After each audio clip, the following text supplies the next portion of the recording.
ನಮಸ್ಕಾರ ನನ್ನ YouTube channel ವೀಕ್ಷಕರಿಗೆಲ್ಲರಿಗೂ ನನ್ನ ಪೂರ್ವಕ ವಂದನೆಗಳು. ವೆಲ್ಕಮ್ ಟು ನಿಮ್ಮ ಚಾನಲ್ ಆದ ಪ್ರಶಾಂತ್ ಆನಂದ್ ಆರ್ಟ್ಸ್ಗೆ. ಇಲ್ಲಿ ನಾನು ಈ ಸಲ ವಿಡಿಯೋದಲ್ಲಿ ಕನ್ನಡದಲ್ಲಿ ಮಾತಾಡೋದಕ್ಕೆ ಮಾತಾಡ್ತಾ ಇದ್ದೇನೆ.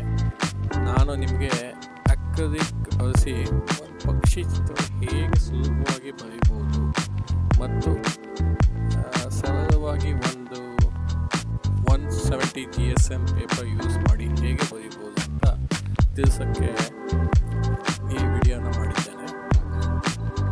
ಮೊದಲ ಹೆಜ್ಜೆ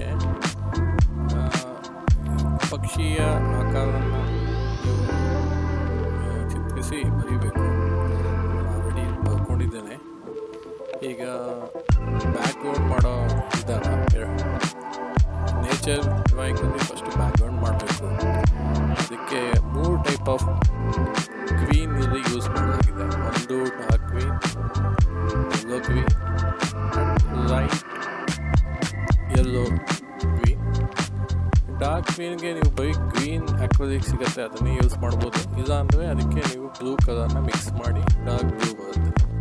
ಎರಡನೇದು ಸಿಂಪಲ್ ಆಗಿ ಯೆಲ್ಲೋನ ಮಿಕ್ಸ್ ಮಾಡಿ ಲೈಟ್ ಯೆಲ್ಲೋ ಕಲರ್ ಗ್ರೀನ್ ಮಾಡ್ಬೋದು. ಮೂರನೇದು ವೈಟನ್ನು ಮಿಕ್ಸ್ ಮಾಡಿ ಗ್ರೀನ್ನ ಲೈಟ್ ಗ್ರೀನ್ ಆಗಿ ಮಾಡ್ಬೋದು. ಈಗ ಬ್ಯಾಕ್ಗ್ರೌಂಡ್ ಆಗಿದೆ. ನೆಕ್ಸ್ಟು ನೀವು ನೋಡ್ಬೋದು, ಬ್ಯಾಕ್ಗ್ರೌಂಡ್ ಆದ ನೆಕ್ಸ್ಟ್ ಒಳಗಡೆ ಪಾರ್ಟ್ ರೆಕ್ಕೆ ಮತ್ತು ಒಳಗಡೆ ಇರುವ ಈಗ ಬಣ್ಣಕ್ಕೆ ಎಸ್ಪೆಷಲಿ ಬ್ರೌನ್ ಕಲರ್ ಮಾಡ್ಕೋಬೇಕು.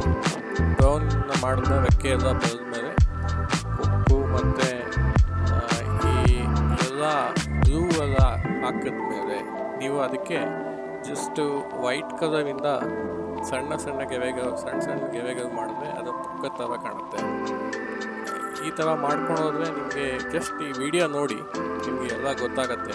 ಗೊತ್ತಾಗಿಲ್ಲ ಅಂದರೆ ಖಂಡಿತ ಕಾಮೆಂಟ್ ಮಾಡಿ ತಿಳಿಸಿ, ಮತ್ತು ನಿಮಗೆ ಎಕ್ಸ್ಪ್ಲೈನ್ ಮಾಡೋಕ್ಕೆ ಪ್ರಯತ್ನ ಮಾಡ್ತೀನಿ. ಇಲ್ಲ you can contact me through email also and Instagram also. I hope ನಿಮಗೆ ಈ ಚಿತ್ರ ಬಿಡಿಸಿರೋದು ಪೇಂಟ್ ಮಾಡೋದು ಇಷ್ಟ ಆಗುತ್ತೆ ಅಂದ್ಕೊಂಡಿದ್ದೀನಿ. ನಿಮ್ಗೆ ಇಷ್ಟ ಆದಲ್ಲಿ ಲೈಕ್ ಮಾಡಿ, ಶೇರ್ ಮಾಡಿ, ಮತ್ತು ಈ ಚಾನಲ್ನ ಮುಂದೆ ಬೆಳೆಸಬೇಕು ಅಂದರೆ ಶೇರ್ ಮಾಡಿ, ಸಬ್ಸ್ಕ್ರೈಬ್ ಮಾಡಿ. ನಾವು ಮತ್ತೆ ಭೇಟಿ ಮಾಡೋಣ.